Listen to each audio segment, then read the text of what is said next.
अस्सलामुअलैकुम दोस्तों, मेरा नाम सैयद रिजवान, मैं हूँ एक रेफ्लेक्सोलॉजिस्ट। दोस्तों, आज का मेरा टॉपिक पैरों में दर्द के हवाले से आपको एक ऐसा प्रेशर पॉइंट बताना है जिसको दबाकर आप अपना पैर का दर्द ठीक कर सकते हैं। चाहे वो पंजों का दर्द हो, चाहे वो टखने का दर्द हो, चाहे वो पिंडली का दर्द हो, चाहे वो घुटने का दर्द हो और चाहे वो थाइसिस का दर्द हो।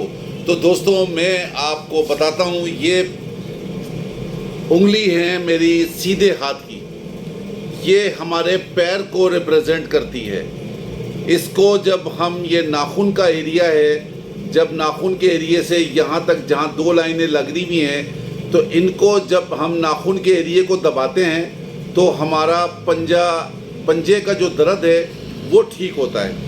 इसके साथ साथ जो दो निशान लगे हुए हैं, जो दो लकीरें लगी हुई हैं, ये टखने को रिप्रेजेंट करते हैं। यानी कि हमारा पहला जॉइंट, जो नाखून के बाद पहला जॉइंट आएगा वो हमारा टखना है। अगर हमारे टखने में कोई दर्द हो रहा है तो हमें इसको दबाना है। और हमारी अगर पिंडलियों में दर्द हो रहा है तो ये लकीर यहाँ से लेकर यहाँ तक जो एरिया है, इसको हम पिंडली कहते हैं। अगर हमारी पिंडली में कोई दर्द हो रहा है तो हम इसको दबाएंगे। और अगर हमारे घुटने में अगर कोई दर्द हो रहा है तो ये जो तीन लाइनें लगी हुई हैं, यानी कि मेन जॉइंट, ये हमारा घुटना है।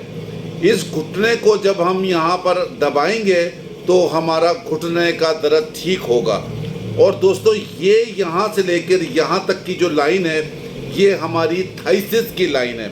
यानी कि हमारा जो थाइसिस का एरिया है, जो हमारा रान का एरिया है, ये उसको रिप्रेजेंट करता है। अब दोस्तों, इसको दबाना कैसे है? इसको दबाने का बड़ा सिंपल तरीका है। अगर आपके पंजे में दर्द हो रहा है तो आपने इसको इस तरीके से दबाना है। घुटने, अंगूठे को अपना नीचे रखना है इस जगह पर, और ऊपर अपने इस जगह से इसको दबाना है। इसको तकरीबन आप जब थोड़ी देर दबाएंगे, 2 मिनट से 3 मिनट तक, तो आपका पंजा ठीक हो जाएगा। और आपके अगर टखने में दर्द आ रहा है, किसी को मोच आ गई है, या कोई किसी को चलने में कोई तकलीफ़ दुश्वारी या महसूस हो रही है, तो ये है हमारा टखना। इसको जब हम दबाएंगे तो यहाँ पर एक दर्द की सी कैफियत आना स्टार्ट हो जाएगी। इसको हमने चारों तरफ से दबा के चेक करना है। ये देखना है कि हमारा को दर्द किस जगह पर आ रहा है। जिस जगह पर हमारा दर्द होगा वही हमारा टखने का प्रेशर पॉइंट होगा। इसको हमें तेल लगाकर, कोशिश करें कि तिल का तेल लगाकर आप अपने इन जॉइंट्स को, ये जो मैं आपको टखने का जॉइंट बता रहा हूँ, जहाँ दो निशान लगे हुए हैं, दो लकीरें लगी हुई हैं, इसको दबाने से आपका टखना ठीक हो जाएगा। अगर उसमें कोई सोइलिंग है तो वो भी ठीक हो जाएगी। अब हम आते हैं अपनी पिंडली की तरफ। ये हमारा पिंडली का एरिया है पूरा। इसको हम जब हम दबाएंगे तो हमारी पिंडली ठीक होगी, और हमारे पिंडली के अंदर जो हमारा ब्लड सर्कुलेशन रुका हुआ है वो सब ठीक होना स्टार्ट हो जाएगा। इसको भी हमने इसी तरीके से तिल का तेल लगाकर और इसकी मालिश करनी है।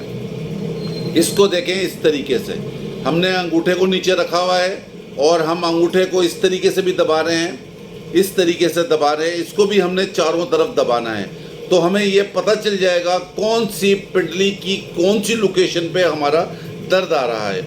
अब हम आते हैं घुटने की तरफ। तो ये है दोस्तों हमारा घुटना, जो हमारा मेन जॉइंट है। इस उंगली का मेन जॉइंट है वो हमारा घुटना है। हम जब इसको घुटने को दबाएंगे यहाँ पर, और अगर हमने इसकी मालिश डेली करना स्टार्ट कर दी, तो जिन लोगों दोस्तों के भी घुटने में दर्द आ रहा है, वो घुटने का दर्द इंशाअल्लाह ताला ठीक होना स्टार्ट हो जाएगा। और ये है ये जो तीसरे पॉइंट मैंने बताया है, ये है हमारा रान का पॉइंट, यानी कि हमारी थाइसिस का पॉइंट। इसको भी दबाने से, हम इसी तरीके से हम इसको दबाएंगे तो दोस्तों हमारा पिंडली, जो हमारा हमारी जो थाइसिस हैं वो भी ठीक हो जाएंगी। इसको दबाने के लिए भी दोस्तों इसी तरीके से हमने 2 से 3 मिनट तक ہم نے پورے انگلی کی بھی مالش کرنی ہے اور ہمارے کو جو میں نے آپ کو پوائنٹس بتائے ہیں ان کی بھی ہم نے مالش کرنی ہے. تو دوستوں آپ دیکھیں گے کہ بہت تیزی کے ساتھ آپ کا درد ایک اچھے طریقے سے ریلیف میں آ جائے گا اور آپ کو جو پرابلمس آ رہی ہیں چلنے میں، آپ کو رات کو سونے کے اندر جو بھی تکلیف آ رہی ہے جس کی وجہ سے آپ کی آنکھ بار بار کھل جاتی ہے، تو وہ بھی دوستوں انشاءاللہ تعالیٰ ٹھیک ہو جائے گی. دوستوں اب مجھے آپ اجازت دیجئے، انشاءاللہ تعالیٰ ایک نئی ویڈیو کے ساتھ اگلی مرتبہ آپ کے ساتھ پھر حاضر خدمت ہوں گا. تب تک کے لیے مجھے اجازت دیجئے. آپ کا دوست سید رضوان. السلام علیکم ورحمۃ اللہ وبرکاتہ.